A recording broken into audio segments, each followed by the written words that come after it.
lupa subscribe. Guru Chanyi, kenapa monster itu berubah menjadi seekor anak bebek?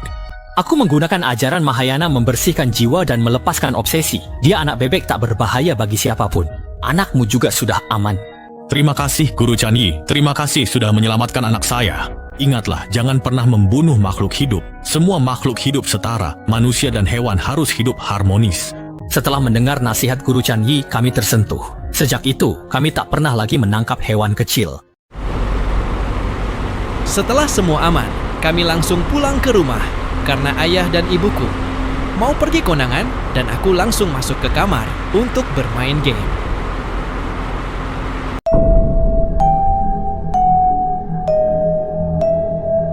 Aku sedang main game King of Glory di kamar, hampir pentakil. Tiba-tiba dewa pengetuk pintu mengganggu gameku. Siapa sih tengah malam begini mengetuk pintu? Aku lagi main ranked. Saat mau buka pintu, aku berhenti. Orang tuaku pergi ke rumah saudara pesta pernikahan. Kudengar suara kunci elektronik berulang kali dari luar. Sidik jari gagal membuka kunci. Kunci sidik jari memang tidak Kurang responsif, tapi aku sudah memasangkan gantungan kunci elektronik di ponsel ibuku. Dia hanya perlu men-scan sebentar untuk membuka pintu. Setelah itu, suasana di luar pintu sangat sunyi dan saat itulah aku merasa ada yang tidak beres. Rumahku di lantai 2, unit timur 201, sedangkan unit barat 203 dihuni satu keluarga bertiga. Tetanggaku di seberang. Di depan pintu di lorong ada lampu sensor yang akan menyala setiap ada suara.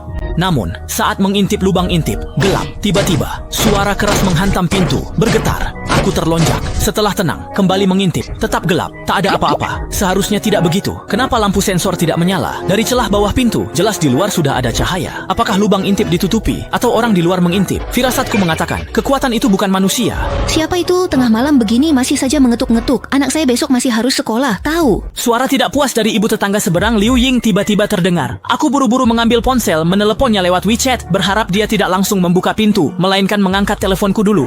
Halo Dangshan, tadi suara itu dari depan pintu rumahmu atau dari atas, Liu Jie? Kamu dan suamimu jangan membuka pintu, ada yang mengetuk pintu, tenaganya besar, aku merasa itu bukan manusia. Bukan manusia, lalu apa? Pasti Ado dari atas, kalah judi, mabuk, mengamuk. Rumahmu dan rumahnya di sisi timur, mungkin dia salah lantai. Dengar Liu Ying? Kalau dipikir aku masuk akal, siapa lagi yang bisa membuka kunci sidik jari dan mengetuk pintu kalau bukan manusia? Tapi entah kenapa hatiku tidak tenang. Pokoknya jangan buka pintu, jangan nyalakan lampu. Kedua keluarga mengintip lewat lubang intip melihat siapa di luar. Kalau cuma orang mabuk, ribut dengannya tidak ada gunanya. Orang tuaku tak di rumah, kalau berkelahi aku tak bisa menang.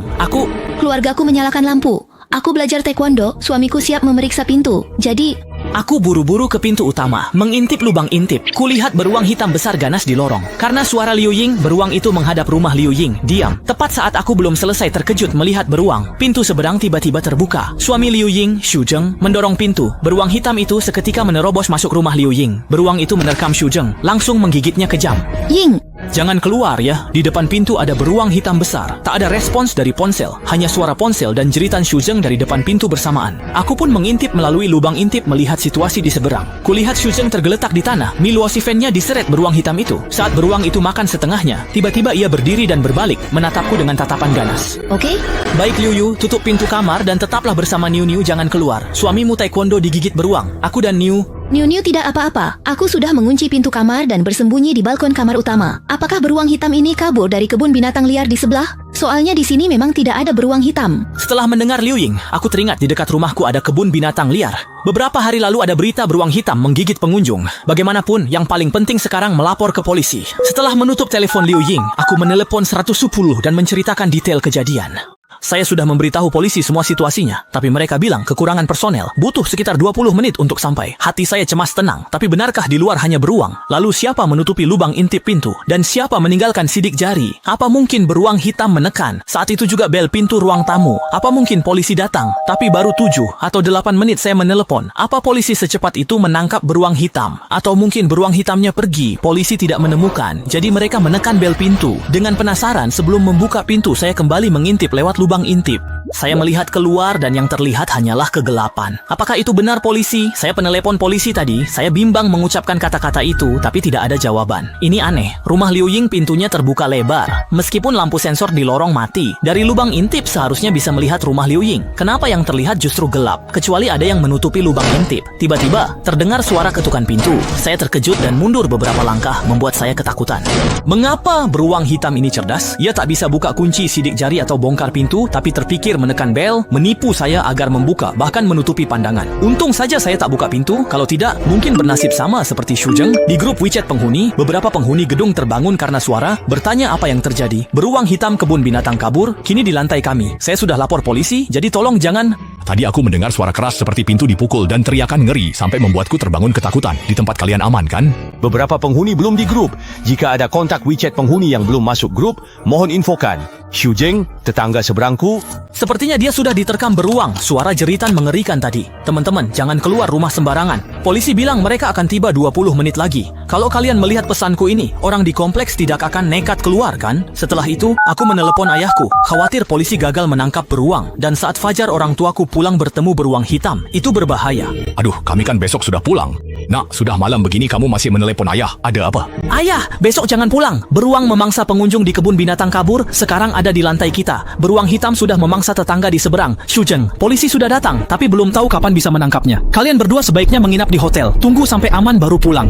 Nak, kamu bilang beruang hitam dari kebun binatang kabur memangsa. Dengarkan aku dulu. Suara ayah langsung jadi lebih keras. Jelas sekali dia juga kaget mendengar kabar ini. Nak, kamu harus benar-benar hati-hati. Beruang ini mungkin sangat cerdas. Katanya beruang seperti ini bahkan bisa meniru suara manusia. Kalau ada yang bicara atau memanggilmu untuk membuka pintu, jangan sekali-kali kamu buka pintunya. Dengar?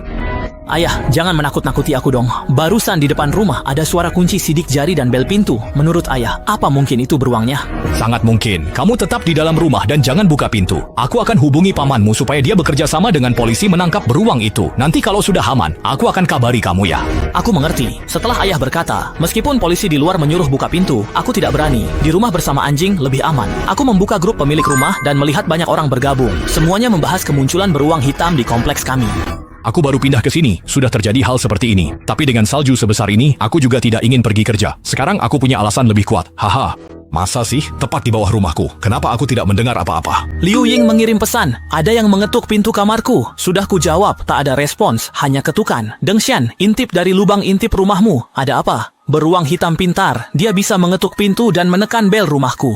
Untung tak kubuka. Beruang hitam masih di lantai kita. Tak ada yang berani buka pintu. Liu Ying dan Niu Niu adalah yang paling